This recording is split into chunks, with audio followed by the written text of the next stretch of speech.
Obsolete idea is go to school, get a job, work hard, save money, get out of debt, and invest for the long term in the stock market.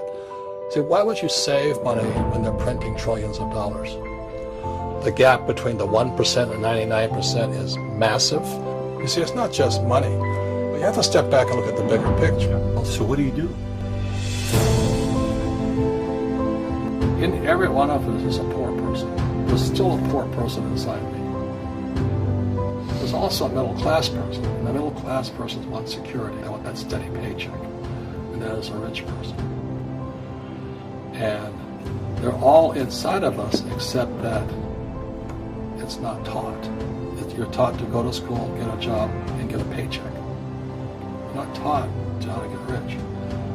If you read Rich Dad, Poor Dad, my rich dad refused to pay me. He said the paycheck was one of the most damaging things you could take in your life. He says the moment you take a paycheck, you're an employee. And that's the mindset. So my rich dad never paid me. He drove my poor dad, government employee, nuts. You gotta pay people, you gotta pay people. And Rich Dad was not saying that the paycheck was bad. He says he didn't want to be a slave to money. So as an entrepreneur, if Rich Dad folded, I just started another company. I don't need a paycheck. I don't need anybody to take care of me. If my government doesn't like me, I move to another country because they need entrepreneurs. Mm-hmm. So the entrepreneur is not so much the business. The entrepreneur is really the mindset and the skill sets and the different set of rules. You see, I don't operate, small business does not operate in the same rules as big business.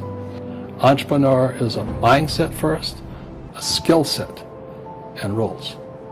And depending upon whether you're an employee or a small business, mm-hmm. the rules are different. The mindsets are different, the skill sets are different. Instead of get out of debt, I get into debt. I just refinanced $300 million in debt. I went from 5% to 2.5% interest. I made a fortune. Every month, more money comes in because my cost of money has gone down.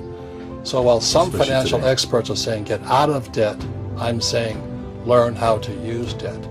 So when I came back from in Vietnam in January of '73, the first thing my rich dad said to me was go to school to learn how to invest in real estate. It wasn't real estate, it was how to use debt and taxes. Debt and taxes make the rich richer. Debt and taxes make the poor and middle class poor. So all the rich guys who are doctors or lawyers or, those guys, they're getting creamed. They don't know why. Doctors are getting creamed. Oh yeah, they're making more money, but the take home is less. Sure. My doctor just yelled at me. He was happy. He says, "Oh, guess what? I finally made $1 million." And I said, "Yeah, this is just 3 weeks ago." And so I said, "Yeah, well, how much you pay in tax?" He says, $750,000 in taxes. So his net was about $400,000. That's not bad. But when I make $1 million, I keep $1 million. And the reason is because I don't make it by working for money. See, if you work for money, you're taxed. So that's why lesson number 1 in Rich Dad, Poor Dad is the rich don't work for money. What we do instead is we create businesses as entrepreneurs. We acquire real estate. I don't invest in the stock market. Okay? So the reason is because as entrepreneurs, I have more control over my income, how much I make, and how much I pay in taxes. And because I'm an entrepreneur as well as an investor in real estate, I pay 0 tax. So every time I make, let's say, $1 million as an entrepreneur, I immediately invested in real estate. I have a 4-to-1 step up. So I put $1 million in real estate. I get $4 million from the bank. That's why I love banks. But the banks are screwing everybody else. Terrible, but it's good for me. That's why you say when you print, it's good for you, but when you print, it's bad for people that work for money. Because when you print, savers get creamed and people who work for money get creamed. When they print, debtors get rich.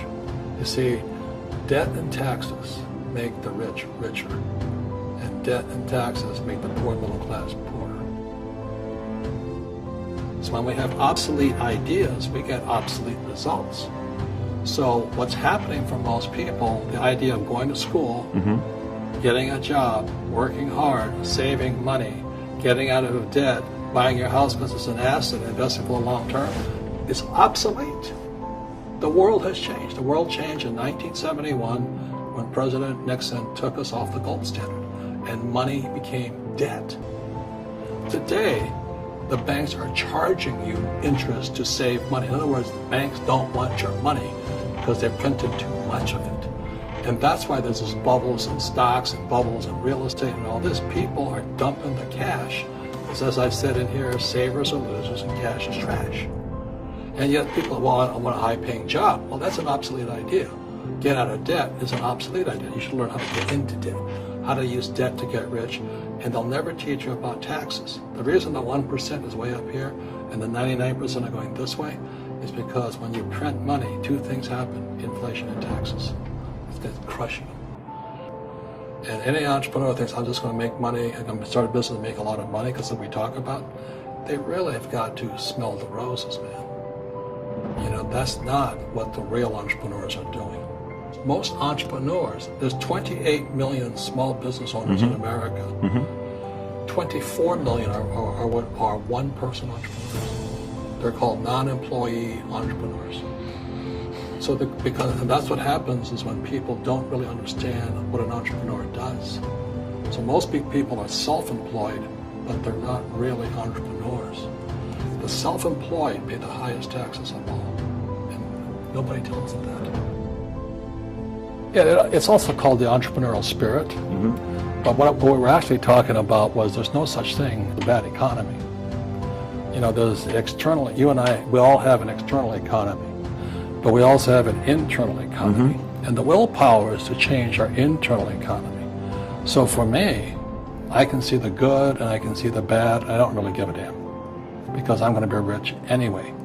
But a poor person with a poor personal economy, all they're going to see is a bad economy because they don't know how to make money in any economy. And a middle class person, they have a middle class economy. You know, what they want is a nice house and a steady paycheck and the job and the car.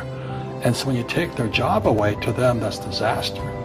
Well, since an entrepreneur doesn't have a job anyway, it's no big deal. So all I'm saying to people, and it's what Bucky Fuller taught me, is always two sides, you know what I mean? Unity is plural, at minimum two. So if you think the economy is bad, it's because your economy is bad.